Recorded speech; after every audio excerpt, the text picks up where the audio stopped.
Welcome to Thumbing Through Yesterday, the podcast where we take our favorite books off the shelf, blow the dust off them, and remind ourselves why it is we love them so.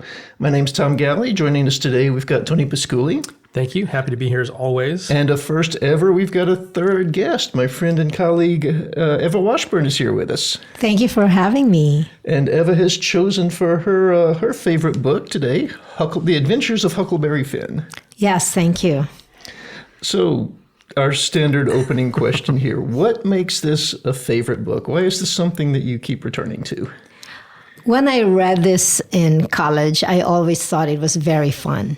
And now, as the years have passed, it is banned in some of the southern states. And I always think about it as a very adventurous novel that has probably one of the first novels that opened my eyes to racism, discrimination and inequality. But the way Mark Twain wrote it, it was so... It had the light-heartedness of a child through Huck. And Huck has been a beloved character, not only because of the heroic nature of the way he makes decisions in the novel, but really the way he can straddle through very difficult situations and still make a decision. Yeah. That's funny. One of the things that I picked up on reading through this was his decision-making processes. 2 or 3 times, he's set upon by some sort of mental quandary or moral quandary, and he goes off to the woods to have a think about it. And quite frequently what he'll decide is, there's not really a valid reason to choose one way over the other. The result's going to be the same, so I'm going to pick the path of least effort. And I'm just going to do what's easiest to do because I'm going to be screwed whatever the outcome. Yeah. Yes. If he wants to keep the peace. But he's not always really keeping the peace because he seems to really thrive on checking it out and bringing in the Tom Sawyer mind or bringing in the Jim mind so that he will go to where he's not supposed to go. It's interesting though. He's not just a path of least resistance guy. He is a moral thinker. I think much more so. I mean, he's a scoundrel. He doesn't like to follow society's rules, but he's much more of a moral thinker than obviously a lot of the people he encounters along the way, but much more so than Tom Sawyer, kind of the hero figure who shows up. The hero in massive air quotes. You can't see those out there in radio land. Yeah. When I was exposed to these, I think that we read Tom Sawyer in grade school, and I think I read Huck Finn in high school. And Tom Sawyer I thoroughly enjoyed. It was kind of a good rollicking, at least my recollection, it was a good rollicking adventure. And I remember that Huck Finn I felt was a disappointment as a follow-up. And reading this, I can still see why I felt that. But was Tom Sawyer that much of an idiot in the first book? Because he's a complete idiot in this book. Yes. Huck defers to him for whatever reason. That's their relationship, yeah. For example, Huck's ready to just open the door and let Jim escape, when they get caught on the plantation. But nope, that won't do for Tom. It's just not adventuresome enough. I don't think he's an idiot. I mean, he's obviously quite bright. But he's completely amoral. He just doesn't give a shit, Tom is kind of the operating definition of privilege way before that word ever came to be meant what it's used for today, because he can take a stance about a position where he has literally no stake in the outcome, just for his own benefit. Yeah. Yeah. His own entertainment. Yeah. Right. I mean, they form a gang of highwaymen murderers early in the thing. Yeah. What does he know about highwaymen murderers? Just what he's read apparently. Yep. Yeah. And it's basically kind of the whole novel is anchored on this idea of civilization and what is right and how rules should be followed. And Tom Sawyer comes from that world. Maybe Mark Twain added himself into the world of Tom Sawyer, but there's a Huck Finn in him. And so he needed really to create another character that was the rebellious kind, the one who wanted to do things differently. And I think Huck and Tom are two personalities inside Mark Twain. Yeah. I wonder if he wrote this as a follow-up to Tom Sawyer, because, I mean, Tom Sawyer was, as you say, an adventure novel not meant to be taken seriously. I think people sort of celebrated Tom as some kind of, heroic figure of just like, oh, look at, I want to be like Tom Sawyer. And he's like, no. I think you missed the point. Yeah, let me explain it to you. Yeah. Do not idolize this kid, right? Yeah. I don't know that that's the case. That's just that's what I like to think. That's my headcanon. Now, there was some backstory here. I mean, I remember vaguely that Huck's dad was a very bad person.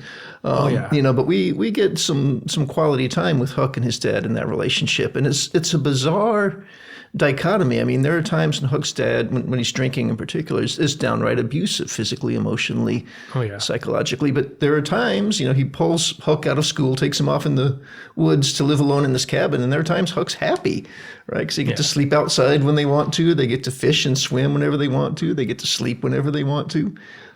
It seems to me like an adult child taking care of a person who needed fathering. That's how I felt about Huck, looking at this man who really was so partly unlucky and also drunk, Yep. And he was really just trying to grasp at anything that seemed okay. Like even after he had escaped, he would still remember things that Pap would do it this way. Yep. As if it was a good advice, But then he still has that in his collection of tools, that if I am really in dire straits, I would probably use what Pap told me because that's all I have. But then he had Miss Watson too on the other side of his morality. Okay, what would Miss Watson do? So that is one of the things that makes Huck interesting, is that he really wrestles with these things. He doesn't have a good framework for making moral decisions. He has lots and lots of bad examples in his life. He doesn't really have any good examples. I don't know that Miss Watson is the best sort of beacon of morality, of one that's going to appeal to Huck. Well, he even, during one of his mental quandaries, he even reflects on the fact that being Christian would mean applying those values to Miss Watson as well. Yeah. Which is in the minus column, right? That's a con. Yeah.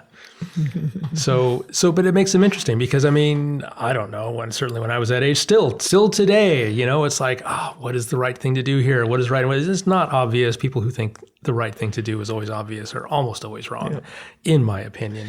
So it's fun to see a character wrestle with these things. Well, one of the many passages I highlighted, this is from around the middle of the book, and Huck has just helped Jim avoid capture.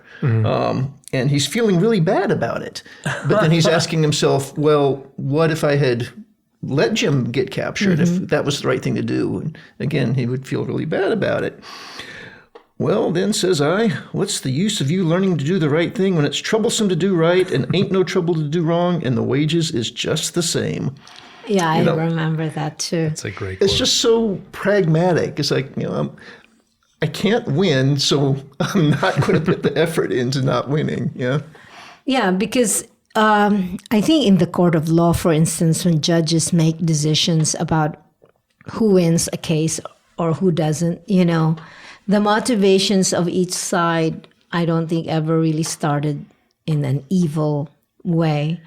But the law does have to favor, the wisdom of the law has to make that decision so that other worse things will not happen. So it could be that Jim would be a very bad person to keep. It would be that you are harboring somebody who is a murderer, the way they perceive people like Jim at that time. But he was a good person, so he was in that quandary. But to protect, the law then protects him from the possibility that Jim could be a very bad person, and his life could be harmed too.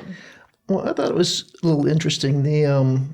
When first he's running off and he and Jim cross paths, he doesn't put much thought into Jim being a runaway. He's just a companion, and they're along on the ride, and they're both trying to escape for their own reasons. But somewhere they're having a conversation, and Jim lets slip that his plan is to come back and to free his wife and to free his children. And all of a sudden, Huck is plunged into this quandary.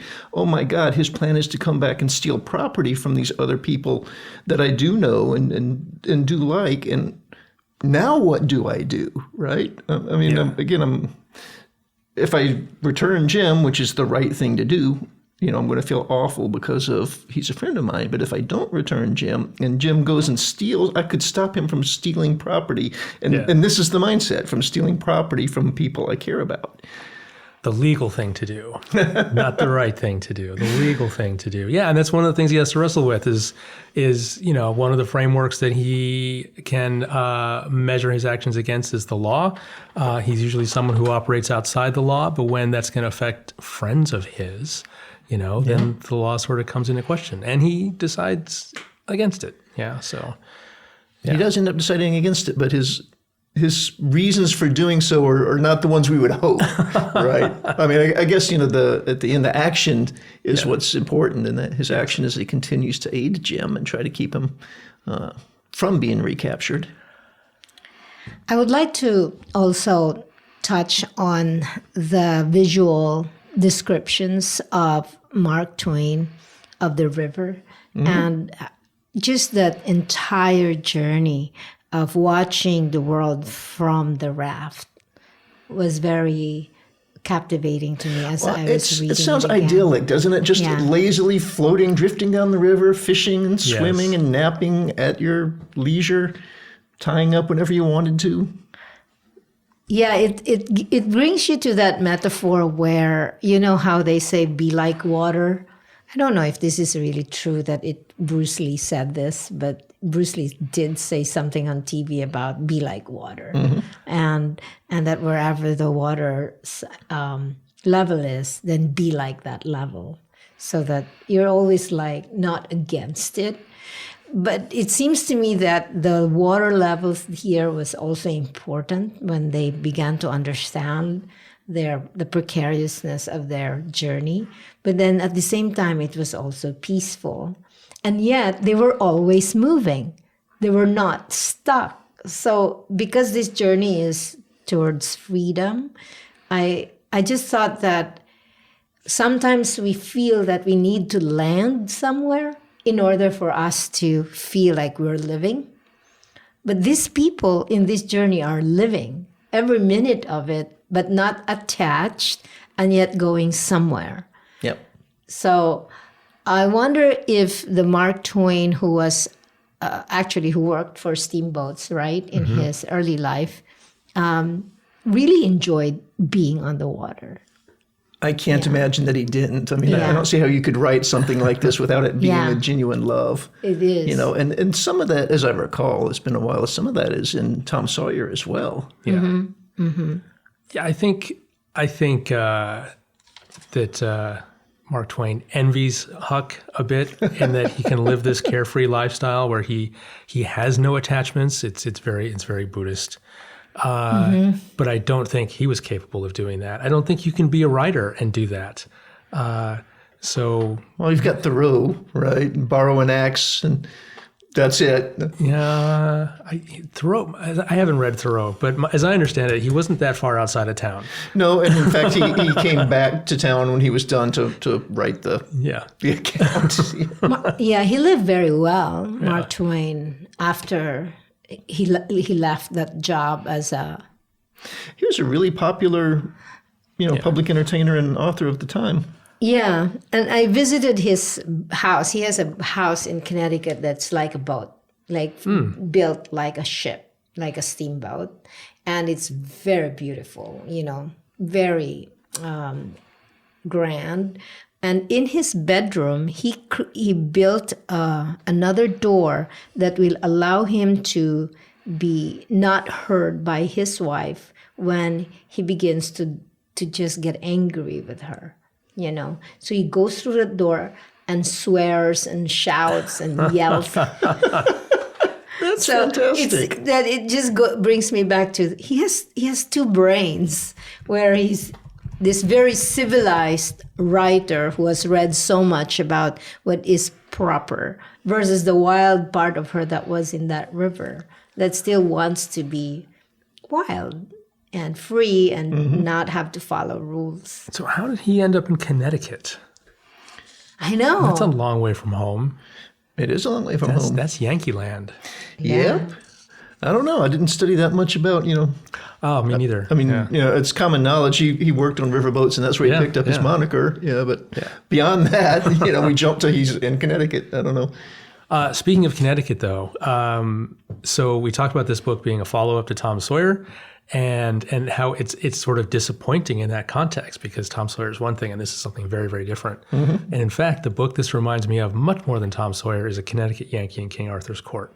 They were both about somebody that's dehomed in a way. Yeah. And someone who is looking at the world through a sort of outsider's eyes. I feel like Huck he's got sort of an outsider's perspective on a lot of the behavior that he sees. And he describes it as sort of a wry observer, like the two con men he runs into, and he's just like, well, they said this, and it didn't seem to accord with reality that I could see, but whatever, they must know what they were talking about. One was a king and the other was a duke. Yep. So yes. And did that one come before Huck Finn? That's a good question. I don't know. Because it does refer to something like, this reminds me of a story of somebody who was not able to, who had to leave their home. There was something like that. Yeah, I don't know what order they came out in. Connecticut Yankee is an interesting thing. But something, I don't know what it was you said that it jogged a recollection for me. I think it's fascinating that we start the book with a fourth wall break. Huck addresses us directly. All right. My name's Huck Finn. You don't know me unless you've read the story of Tom Sawyer. I think that's kind of advanced for when this was written.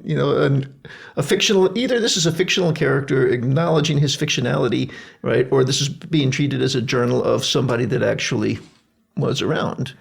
That's actually the second metatheatrical device in the book. The first is the notice from the author, which is persons attempting to find a motive in this narrative will be prosecuted. Persons attempting to find a moral in it will be banished. Persons attempting to find a plot will be shot. Yes. Well, you see, one of the things I would like to say about this is this novel needs a villain. This novel needs a plot. It doesn't. It's really lacking. I mean, okay, there's a little bit of an overall arching theme here, but there's just these little short stories keep popping up. Oh, here's the inconvenience with the fog in the night. Here's the inconvenience with the encountering the Duke. Here's the inconvenience with the other rapscallion turning out to be a king. Here's the inconvenience in this town and this town. But there's not a narrative. There's not an overall story here. It's just like a series of shorts pieced together. Again, as they're existing their way down the river. As they imagine freedom. I also like the chapter. I think it must be chapter 14, early on when they talk. And authors do this. I know of some novelists who always refer to the classics to show metaphors and analogies. And he's doing a lot of Shakespeare too here and the Bible. And when this part where they're talking about the French, when you talk, people in France talk French, so they don't really understand. If you're not French, then you can't understand them. And then Jim, again, Mark Twain enters the mind of Jim to show his other side, his other knowledges. And Jim says, I don't believe that. Because he says, don't you think a cat would not understand another animal? And then he says, no, I understand how animals cannot understand each other. But man should be able to understand man. Right. No matter what language. No matter what language. Well, he can't wrap his head around the idea that there is more than one language. Yeah. I was thinking, is it just to position Jim as ignorant? He hasn't traveled the world like Huck or Tom Sawyer? Or is it to say that we might speak different languages, but it is impossible to say that we won't understand each other? Because a man is a man, or a human is a human. We eat, we have the same bodies, we're hungry. I think what he's trying to say is that distinct languages shouldn't be a barrier to understanding between people who genuinely want to understand each other. And that's the point, is that Most people don't. Yeah, they make it so that what do you mean? I don't understand you. Yeah. And so because I'm in my class, I also introduce this documentary done by Wade Davis, where he found a tribe where the tribe imposes what he calls linguistic exogamy, where if you have 5 children, all these 5 kids should marry people who speak different languages. And they live in the same house, and those languages will be spoken. And at the end of the how many years, everybody knows what everybody's talking about. They learn more languages. And it's a desire to become more, That sounds like a fantastic premise for a novel. expansive. Yeah, you all live together with people you don't understand. But then Jim says, if a man is talking with another man or a human is with another human, they shouldn't be able to understand each other. I like that. Now, since we're on the subject of language, I know how much, Tony, you enjoy reading on-page renditions of dialects. Was this book just torture? Yeah, it really was. Not so much. I mean, I enjoy Huck's dialect, and I really enjoyed.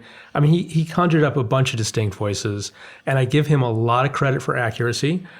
He is such a good writer that I don't think he was off in the weeds too far. But Jim's dialect was really hard to read. There were places in there, and again, like you said, he's probably favoring accuracy. There were places that I had to scratch my head and puzzle a little bit to. Oh yeah, that too. To get through. There were a couple places where the orthography was like, you could have done a better job here. I literally don't know what word this is supposed to be. Yeah. But Huck's got a great voice. I love Huck's voice. Yeah. He definitely does. And I remember from Tom Sawyer wanting to know more about Huck Finn. So this is nice, the fact that this exists. I definitely know as much about Huck Finn at this point as I think I want to. But wow, did it not go where I expected it to go, Is this your first time reading this book? No, it's again, in high school, that's right, high we school, read yeah. it, but that's It's been a while. A distressing number of years ago. Yeah. And I remember fragments, and I was surprised, I'd come across a particular passage and be like, oh, I actually remember this particular passage, I remember, I think it was the second time I read it was for grad school, and I was shocked by the ending, just absolutely shocked by Tom and his whole elaborate plan at the end. It's just like, this is horrific. Yeah, and if you're looking for a villain, wow. I mean, he doesn't come in until the third act, but what a villain. Yeah, I guess he's a late-in villain, but he puts them through so much, and it ends up being for no reason. Jim has already been freed, and Tom knows that Jim has been freed, but he has to have an adventure. He wants that adventure, and he is going to drag everyone kicking and screaming if need be with his adventure.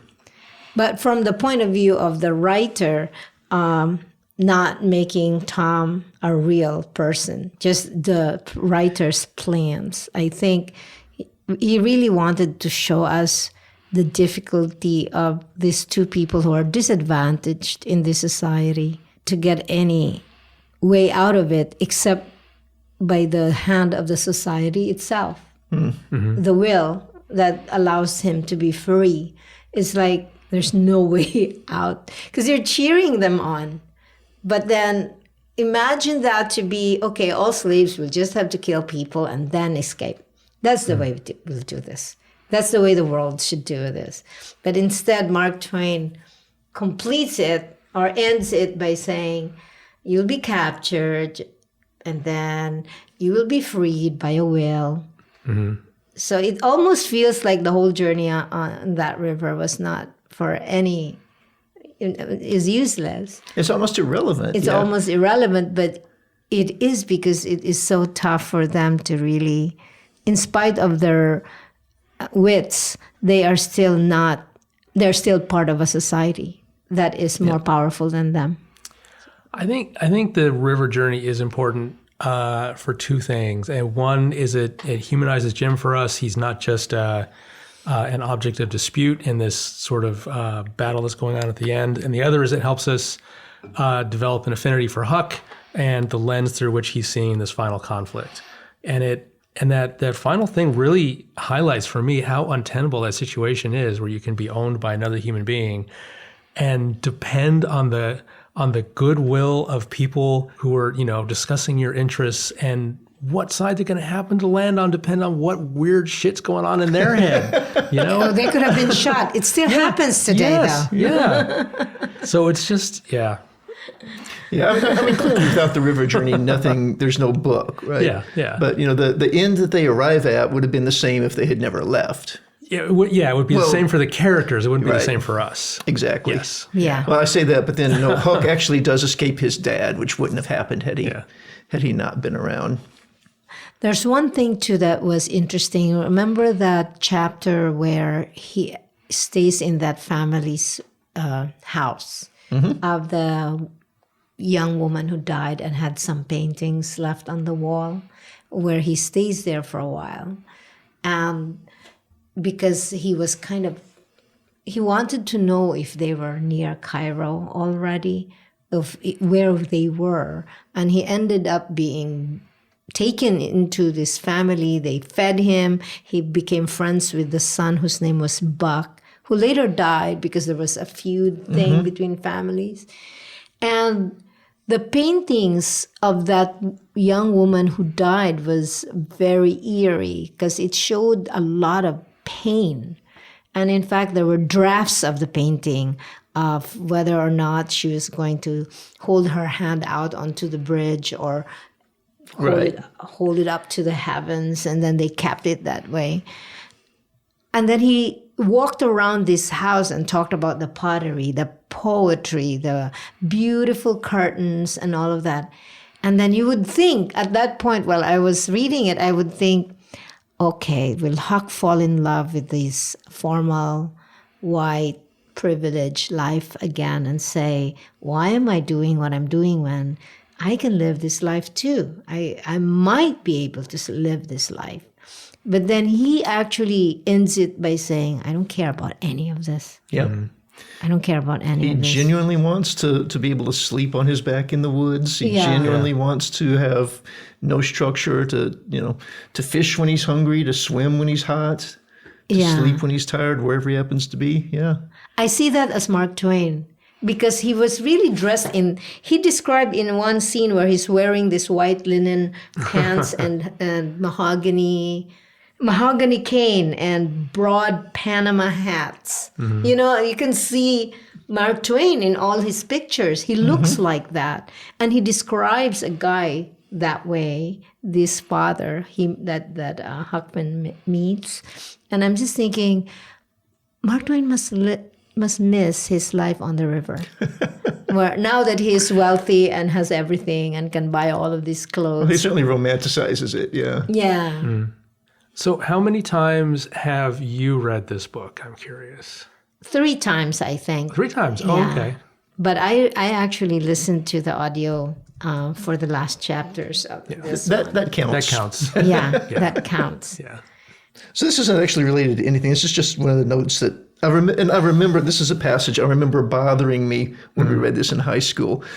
Early, Huck has disappeared. He's set this elaborate stage that looks like he's been killed or kidnapped or both. And they're looking for him. So he's hiding on an island in the middle of the river. And one of the things that they do to try and find him is they put plugs of mercury into loaves of white bread and toss them in the river. And they're supposed to stop and float he's delighted because he manages to scoop one of these loaves out of the river, shake the mercury out of it, and have himself a loaf of white bread like the quality eat. Yeah. You're pouring mercury into bread, which is porous, okay? So there's nothing left to eat at that point. And then you're going to toss it into the river. It's bread. It's soaked with river water and saturated with mercury, even if it did not simply dissolve. This doesn't work in my mind. I think the surface tension of mercury is high enough that it doesn't like soak into the bread like the river water would. Okay. I think it actually just sort of balls up and you could pour it out. I wouldn't because it's so toxic. I wouldn't take that risk for a loaf of soggy bread, but Yeah. It also seems like an awful lot of effort for a rapscallion like Huck Finn. And they've got the steamboat going down the river. They're firing cannon charges to try and make the body float up. I mean, they put a lot of effort into trying to find this kid. Yeah. Who no one cared about except arguably the widow Watson. Yeah. Well, Anyway. we're still like that today. You don't care about anybody until they get murdered. And then it's like, oh my gosh, all hands on deck. Yeah. Back to the feud that I mentioned earlier, because I have my notes here in front of me. Jim hears about this from him, and because Huck asks Buck. He asks Buck, why do you do this feud? And he says, it's been 30 years. It's been going on for 30 years. So they kill somebody from our family. We kill one from their family. Right. And we don't even remember how it started. We just kill each other until everybody's gone. It seems to be asking that we are all kind of stupid and we're all kind of cowards and our powers are used in ways that will just eliminate us. It just reminds me of the tools that we make, like the guns that we make, or end up just killing us. And because of that, what we call civilization, we're also as ignorant as the people we call ignorant. Well, I can't argue with ignorance is a widespread thing. Yeah, so he said, why are you killing each other? So go ahead. Yeah. I was going to say, as a plot device, that's just such a convenience, though. It's like they've written Huck into this situation, and like I say, he's been welcome in. He's finding it hard to extract himself. So we'll just have a gun battle and kill all the players. So he's got no problem running away.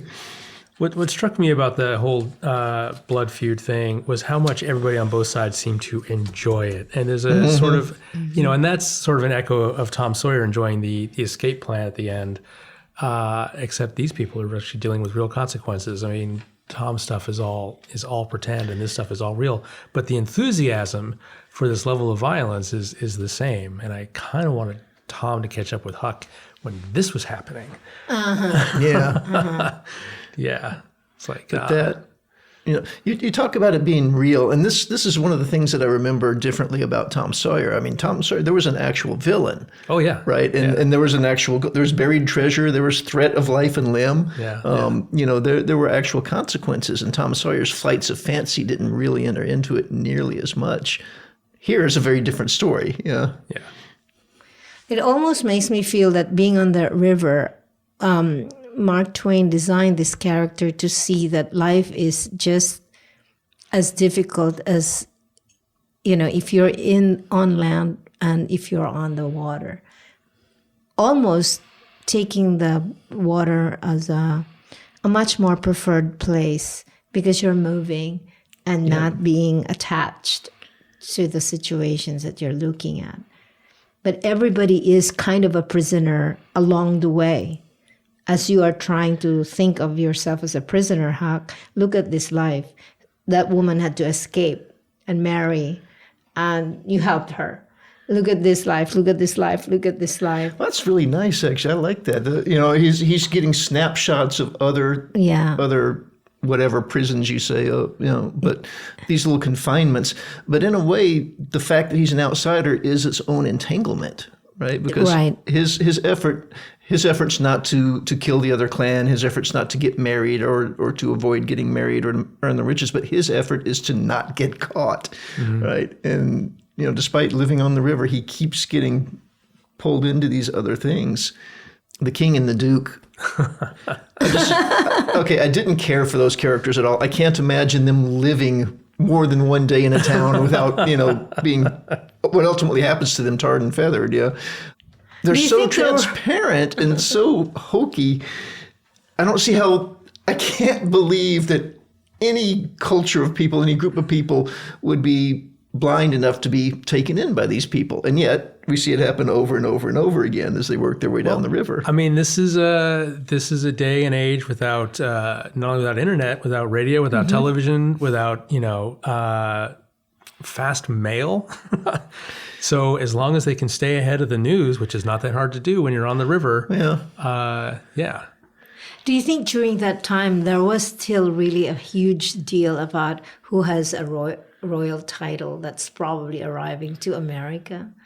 I don't know. I mean, certainly, if you brush with a celebrity, right? We're it's just somehow rewarding to think, I've brushed with celebrity, whether that be a royalty or a movie star or an athlete, whatever. Even if you don't care about what it is they're known for, the fact that you've been exposed to that you've somehow, maybe you'll be contaminated with a little bit of greatness just because you shook their hand or breathed their air. Yeah. So I don't think that's any different. And they're very charismatic, as a lot of con men are. They really can just talk up a storm, and they're very charming when they want to be.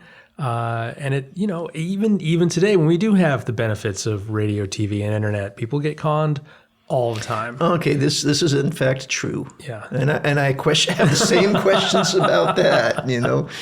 I look at my inbox and I look at that email with the prince from Nigeria and go, really? Yeah. Has anyone ever? And apparently the answer is yes. Yes. They have and continue to. So anyone listening, by the way, if you get an email from the Prince of Nigeria offering to send you a large sum of money, it's not real. Yeah. Okay, I just want you to know that. All right. We won't talk about Santa Claus, but fun fact about the Prince of Nigeria scam. It's like, because at this point, many, many people have heard of that. And so why don't they pretend to be a prince from somewhere else? And the answer is because if it comes from Nigeria, if you're at all aware, then it screens out those people who are skeptical. Yeah. So that's why they leave it as Nigeria, because if it gets through to you, that means you're not skeptical at all. You're unvaccinated for this particular scam. Yes. So it's a deliberate choice. Yes. They're trading on the fact that it's known it's a scam. Wow. Yeah. To filter out the skeptics. That's evilly brilliant. Yeah. Wow. So I teach intercultural communication, and when we talk about racism, I talked about the fact that things are banned, and there are places where people feel that when we talk about racism, it could make people sad and depressed even. That was the contention of some. Is that why it's banned? Yeah, because yeah. But what's depressing about Jim? He's so lovable. I find it, as we were settling down to read this, of course I Google Huck Finn to just get a feel of what the world is saying. And there's a camp that finds that it's an incredibly racist book, and these are the people who are trying to ban it. And there's a camp of people who proclaim that it's actually anti-racist. And reading through it, I don't see a bent, honestly, in either direction. I see him painting a picture and allowing us to draw conclusions. I don't see him pushing in a direction. It's definitely not, I wouldn't call it racist, but it's definitely not anti-racist in the modern sense of that. But that's, to its benefit, I would say. It's, Mark Twain is an observer, and he is not someone who's trying to stake out, well, I think he does stake out a little bit of a moral position here. But he doesn't want to hammer you over the head with it. I mean, he just wants to show you people in action. And that tends to piss everybody off. Now, looking at Mark Twain himself, at least once, possibly more than once, but at least once, he picked up the tuition of a black student going through Yale Law School and paid for their entire curriculum and graduation.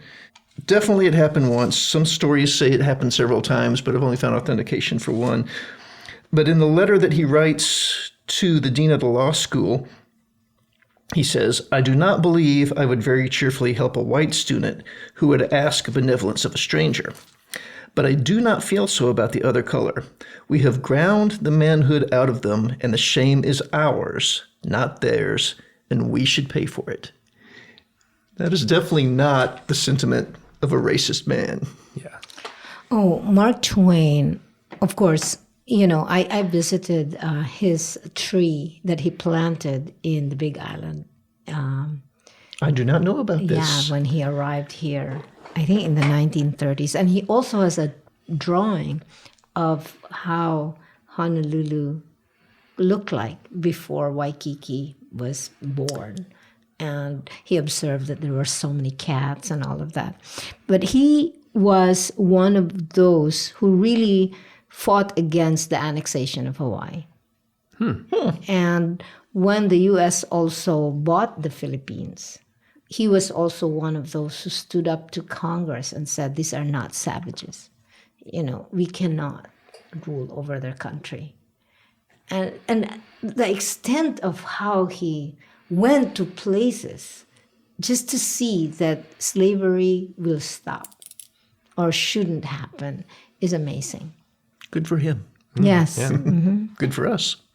What else you got in your notes there? Well, I think that the part where he was helping that young woman escape, that is just one other example of some people who are stuck with a system, the feud, that they can't seem to go against or just see how stupid it is. And so one son had to die, his friend Buck, and here he is saying that there are faults inside your own systems too. Well, it can raise the question of what are we trapped in that we're too blind to see? Yeah. They couldn't see that the feud was a problem. Like I said, it was a lifestyle for them, and they reveled in it to some degree. Yeah.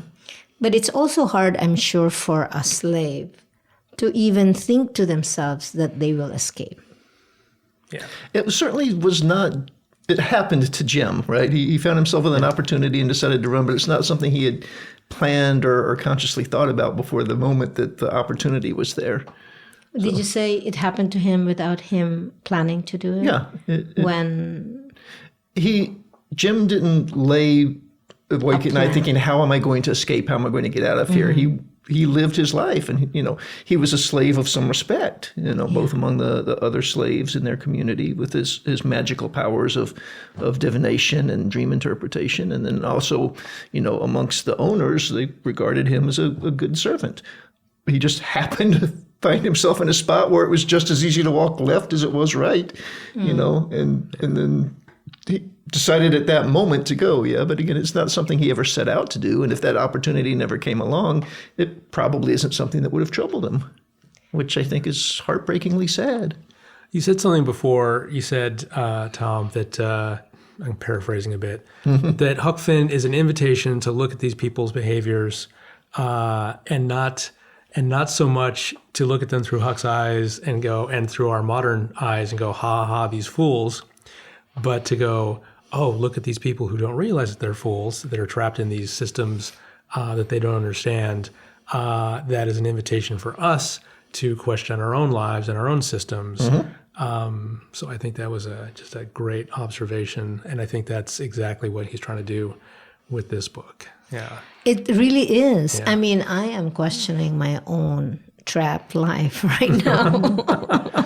But it's such a beautiful trap, because well, yeah, a gilded cage, right? it's a gilded cage. You are actually inside a space where you think this is the only way or there's no other way. And yet, oh my God, there's another article that I don't want to pay for, but it's an article that, again, I think from the New York Times, that says something about what are the other selves that you have that could have been that you never really paid attention to. Oh, okay. So there's a book that addresses that idea head on, the minority impulse, and it is called The Dice Man. And it's a guy who realizes that, he's got these minority impulses all the time, and that because the majority always wins, he never acts on them. And he decides, you know what? I'm going to start to assign them probabilities, and I'm just going to roll dice. So if I'm 90%, I should eat, a salad for dinner, but 10% I should order a pizza. I'm going to roll for it. And if a 1 comes up, I'm ordering pizza.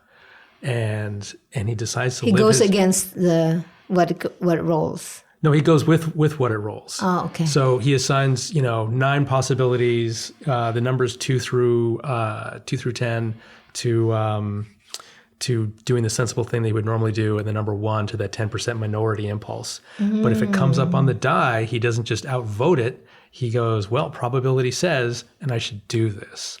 And so he lives his life that way. And I won't spoil the book for you, but it quickly spirals into disaster. The Dice Man. The Dice Man, yeah. And that has nothing to do with Andrew Dice Clay. Nothing. Good. Yeah. See, if it spirals into disaster, it really probably, the author probably doesn't really know how to manage the game as it progresses, because there seems to be an order of things that we kind of fall back to. Can you really go wild and just not know what you can do or not plan ahead? It's like a lot of there's a lot of sort of films and books sort of in this genre where someone is repressed and they want to sort of give more rein to their sort of suppressed impulses. And initially that's like a wonderful, liberating thing, but then they realize, no, some of those impulses were suppressed for a reason. Yes. Yeah. So. Yeah. It's very hard to realize only later that you had been living a life that was wasted.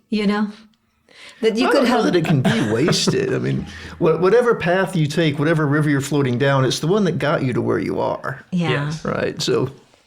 But nobody wants to jump out of the river and not know how the other river is going to flow. It's very hard. Yeah. Or miss the turnoff to the other river in the fog in the middle of the night. Yeah. Like our friends Huck and Jim did. Yeah, just like they missed because of the fog. Yep. Yeah.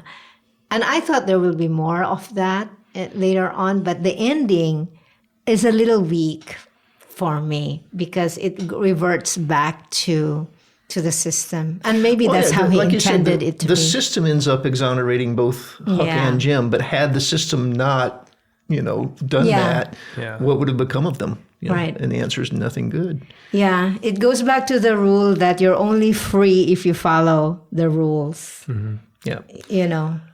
So on your third read of the book, is it hold up for you? Is it still a favorite? It still is a favorite. Okay. Yeah. It is. To me, it's the ride to freedom. Even if there was no freedom at the end, just the fact that you can escape and be nurtured by that river. Yeah. But apparently, I think there's a much deeper relationship this author has with the river more than us, who has not experienced it.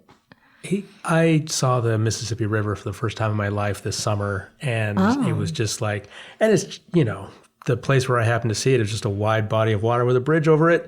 But there's so much romance associated with that river mostly because of the works of Mark Twain, that it was a really incredible experience for me. So where did you see it? Because I also saw it and there was a bridge over it. I was in Cape Girardeau. So I know when I saw it, I felt that was not the river in my imagination. I drove over that river several times a year for most of my young life, up until I moved to Hawaii. It was between me and Vicksburg. I think that I saw also that they have captured this on film or in cartoons. There are so many versions of how they are telling the story of Huck Finn. I think the audio with each word read is powerful, and reading it again is most important. Yeah. I believe the Mississippi is actually technically the longest river on the planet. Isn't it the Mekong? Isn't it the Mekong? I don't know. It seems like I read this just recently in like an Uncle John's or something. It's longer than the Nile, depending on, and then it gets really quickly on, depending on what you're including in the definition of the river, right? Which tributaries and whatnot. But apparently the Mississippi River complex, however they measure it, is in fact longest on the planet, at least according to some source. Anyway, it's a big one. Google says the Nile. The Nile. At 4,000, no, at 4. Well, I am not going to flaunt Google's response, so. I would. Google has started picking up ChatGPT nonsense, so Google is not to be trusted as much anymore. Yeah, but. Oh, the unintended consequences.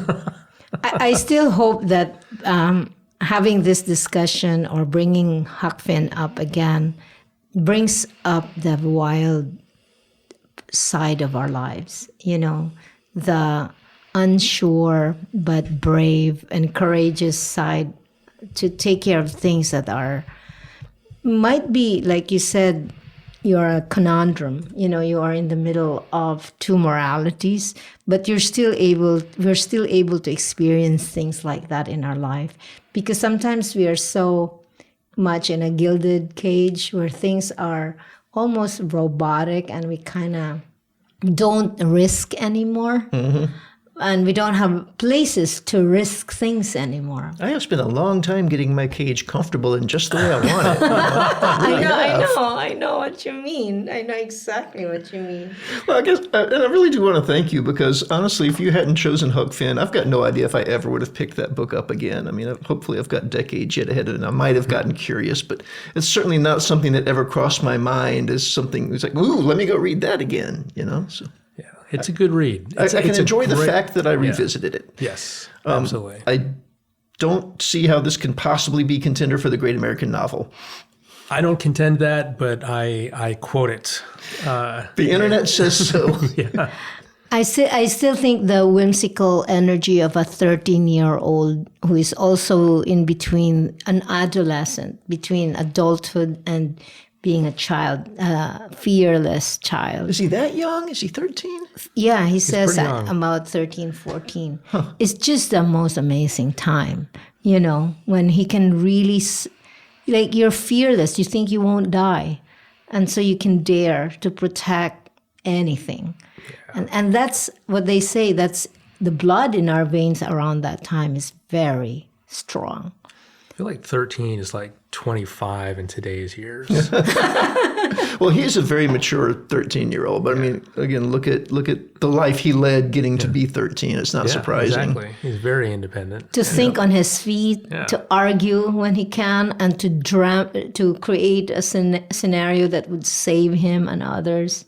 And then he can also be outwitted by when he found out that Jim was actually in the river with his just nose up. He gets surprised too by Jim's tactics, because you would think, okay, Huck knows everything. But no, Jim has some too that he is also very fascinated with. I like it. It's just like people who have magic powers on the river.